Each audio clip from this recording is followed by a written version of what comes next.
Where we're going to switch to now is something slightly different as we think about what change means.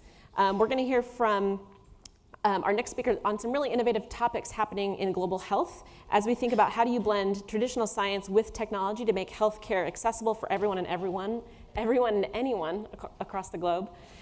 Please help me welcome our next speaker, Maurizio Vecchione, Senior Vice President at Intellectual Ventures, who oversees Global Good, which is Intellectual Ventures' collaboration with Bill Gates, to invent and deploy technologies specifically focused on improving life in developing countries.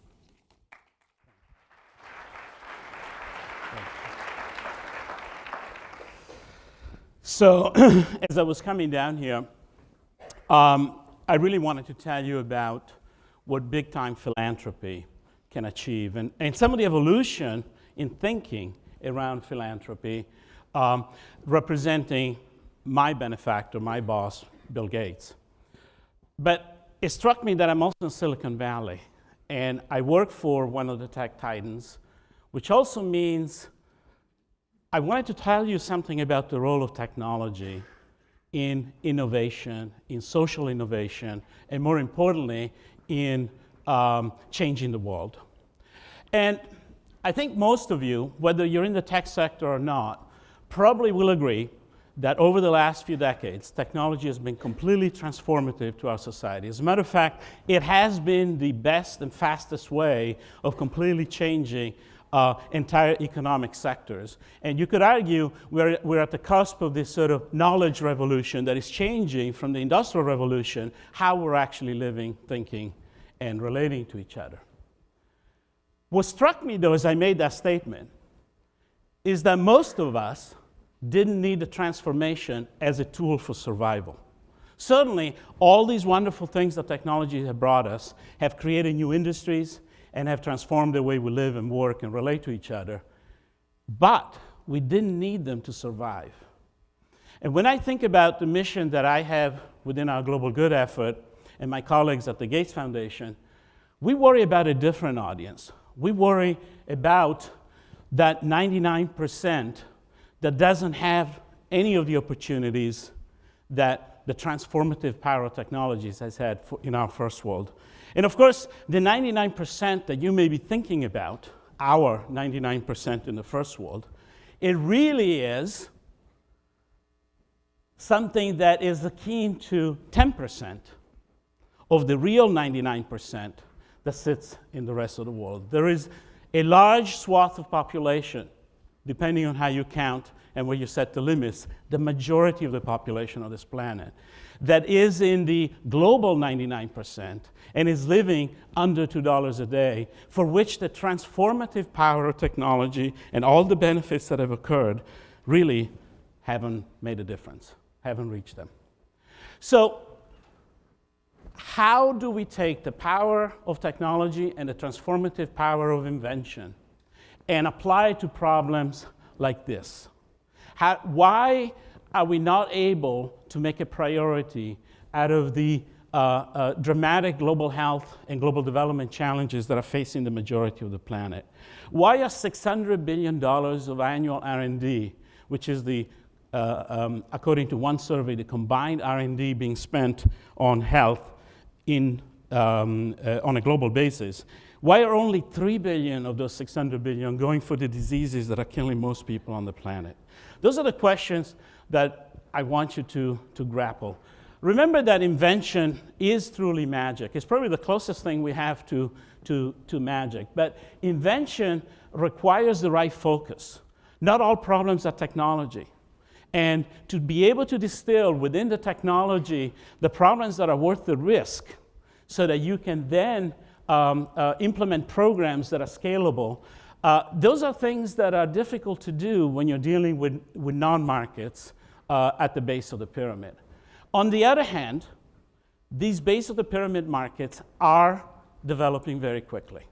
There is a sense and an optimism that pervades those of us that are doing this work, despite the terrible headlines that you hear in the news, that tomorrow's consumers will actually be these 2.5 or 3 billion people that today are ignored.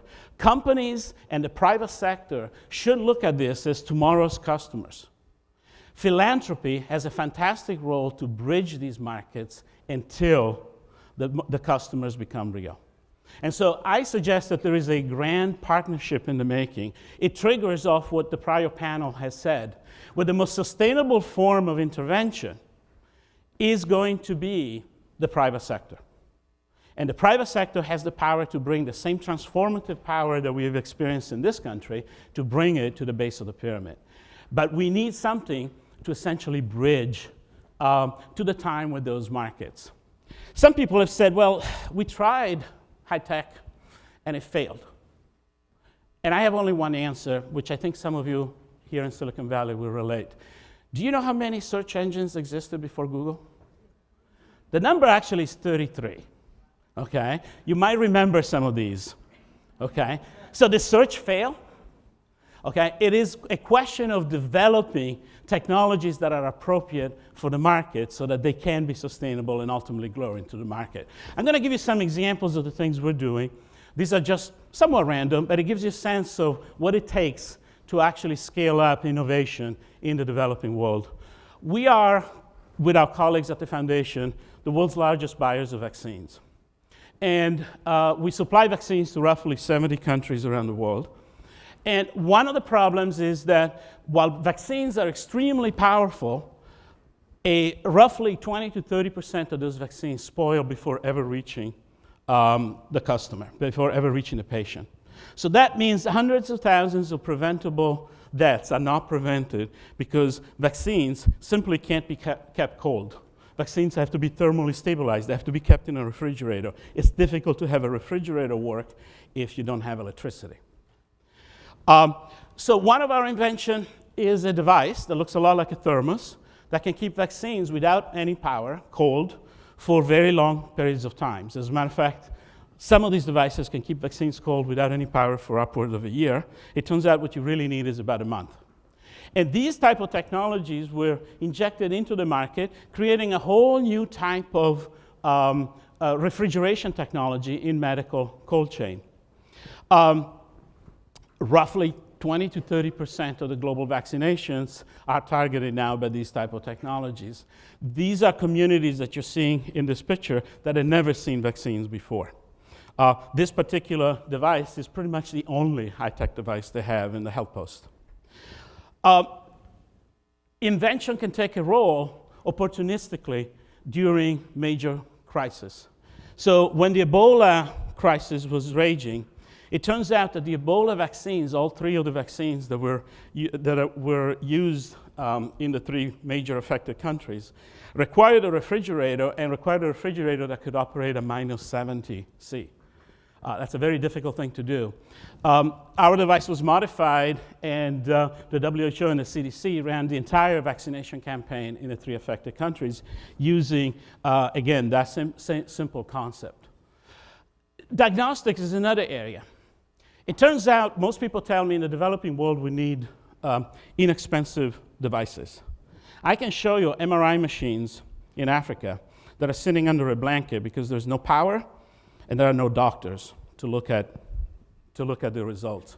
The real issue is to try to simplify and automate the quality of the diagnostics so that the clinical outcomes that come out begin paralleling what happens here. Ebola wouldn't have happened if we've had prompt and rapid diagnostics and the right surveillance network. So rapid diagnostics are devices like this, where you put a drop of blood and they tell you something about a disease. And many of them have been around for some time. The problem is they're not good enough. Most of them neglect large reservoirs of infection and many diseases. So one of our inventions was to dramatically increase the sensitivity of rapid diagnostics. And we have an entire platform now that is rolling across a dozen of the most important diseases, including TB, which is raging out of control in many parts of the developing world. And we're combining that with very inexpensive battery-powered type devices that can do quantification and data communication so that we can build surveillance networks around the world. And as you get data, you have the other magic in technology, which is what many people think in terms of predictive data.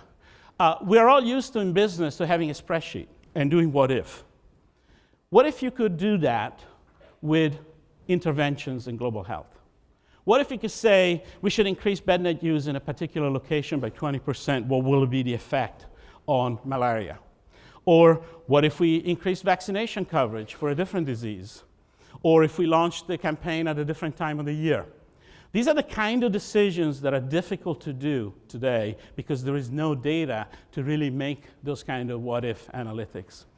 And so we spent quite a bit of time, including the constructions of specialized supercomputing technology to predict how disease moves, how disease spreads in the context of real populations, in the context of climate, and in the context of vector. In this case, you're seeing Madagascar, and how malaria is spreading as a result of a particular bednet intervention through the period of a year.